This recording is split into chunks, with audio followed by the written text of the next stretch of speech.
Shattering Glass, Chapter 27. The worst part? The expression on Young's face when he looked at me.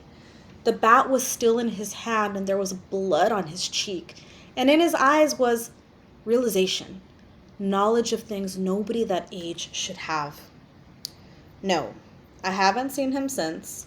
He'll be living with Coop for a while. Until he gets his bearings, Coop says. I talk to Coop often, but I won't go see Young when he gets out. That's over. It was over before. Ronna Perry. Everyone sat at the tables, faces turned expectantly toward the stage. I stood in the shadows and wispy clouds at the far side of the commons, watching from the sidelines. Deputy Dog stood in front of a small set of bleachers on the stage, the risers covered with glittered cotton batting carrying out the cloud theme. He clutched a fistful of envelopes, each decorated with a bright red wax seal. We'll start with the freshman class. Freshman class favorites are... He paused for a moment of drama, then slid his index finger under the flap of the envelope and broke the seal. The drums rolled and crashed, and Deputy announced the names. Spotlights searched the tables to find the winners. I didn't even know the girl. She had long brown hair and covered her face with her hands as she giggled and blushed. When she removed her hands and stood up, I could see the glint of braces. She was lanky and slightly clumsy, like a spring colt. The boy was Lance Ansley's little brother, tall and gangly with a hint of his brother's former swagger. I scanned the room but didn't see Lance. Sophomores were announced without my awareness.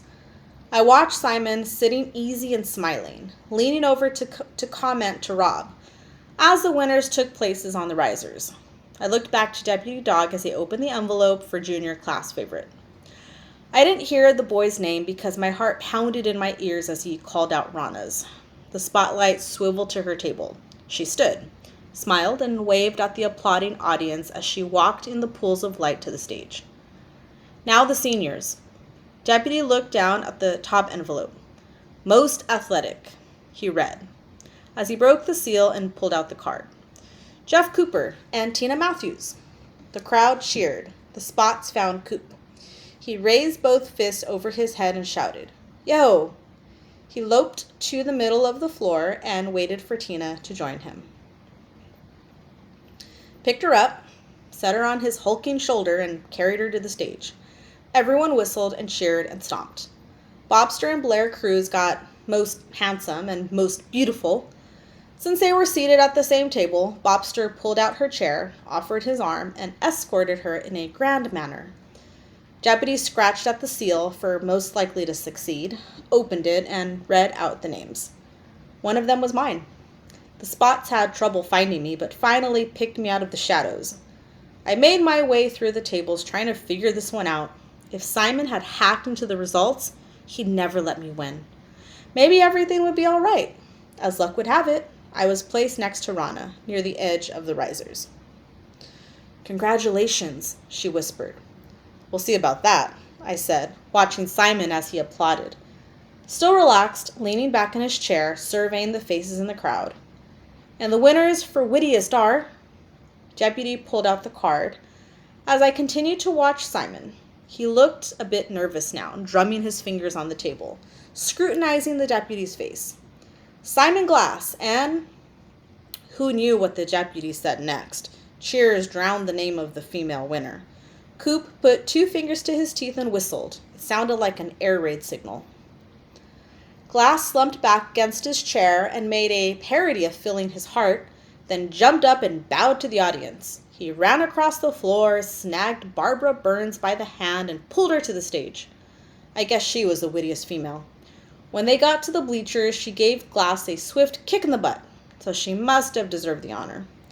My attention was on Rob. He clapped a shade out of sync with the rest of the room. Now for the big prize, senior class favorite. The deputy popped the seal, pulled out the card, and grinned. Well, no surprises here. Blair Cruz and Rob Haynes.